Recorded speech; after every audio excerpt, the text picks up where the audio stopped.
Ayan, hello po sa ating lahat, mapagpalang hapon, Team Kalingap. So marami nga po ang nagulat sa naging desisyon ni Nanay Melanie, no? So ito nga ba yung dahilan niya kung bakit kinuha niya si Rina sa poder ng Team Kalingap.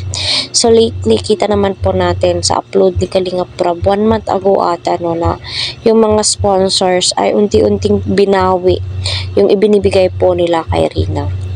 So, nakakapagtataka po talaga. Kahit si Kalingap Rob ay nagtataka that time. So, para sa akin, kung kukunin ni Ate Melanie, itong si Rina, siguraduhin lamang po na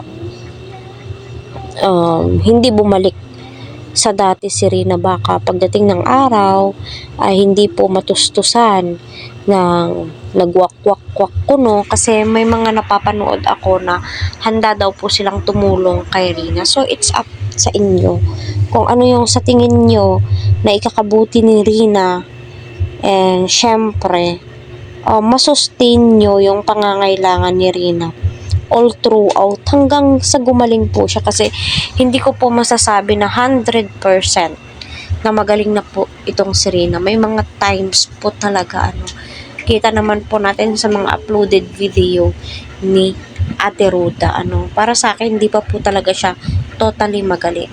At ika nga nila, mas mainam kung nasa poder ni Nanay Melanie para maalagaan niya ang kanyang anak. So sa sitwasyon po kasi may anak po siyang maliit, at nakadepende po yan kay Ate Melanie.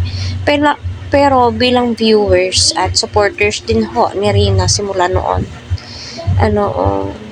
nakakagulat kung kailan kita po natin na may minimal improvement po si Rina sa kanya naisipang kuhanin. Hindi naman po ito usapang pera, kasi anak niya yan ika nga ng mga supporters ng Adrian, Reyna, kaya nilang tulungan si Nanay Melanie sa pang-araw-araw na gastusin ni Rina. O sana nga po hanggang sa gumaling, makapagtapos sa pag-aaral, kasi kita naman po natin yung suporta ni Kalingap Rob, Kuya Val, kay Rina. At sana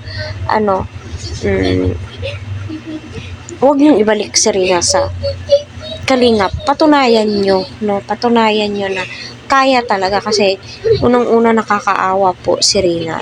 Hindi po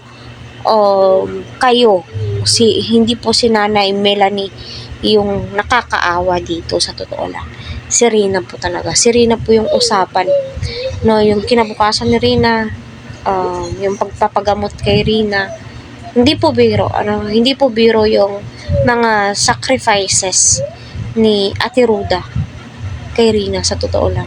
Tinuring niyang isang anak tilay na walang naglaho ng bigla, so nakakasad, pero wala pong magagawa, so hayaan na lang, naway mapatunayan po nila, so naway mag-ingat palagi si Rina at nasa mabuti po siyang kalagayan,